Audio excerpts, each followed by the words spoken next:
আসসালামু আলাইকুম ওরহমতুল্লাহ। আমাদের ঘরে আমার নিজের হাতে তৈরি ইনকিউবেটরের ডিম দিয়েছিলাম, ডিম থেকে বাচ্চা ফুটছে। এগুলো হচ্ছে খোসা।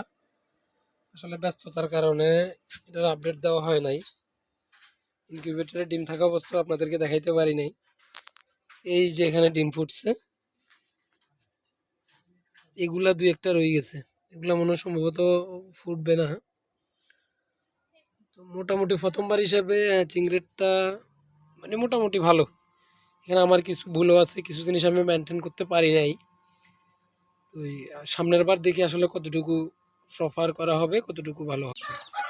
এই বাচ্চাগুলাই ফুটছে। এগুলো হচ্ছে কোয়েলের বাচ্চা, এগুলো আমার ইনকিউবেটর থেকে ফুটছে। আর এখানেও বেশিরভাগ বাচ্চা মুরগির বাচ্চাগুলো বেশিরভাগ আমার ইনকিউবেটর থেকে ফুটা। 15 পিস বাচ্চা অবশ্য আমি দোকান থেকে নিয়েছি একসাথে ব্রুডিং করার জন্য।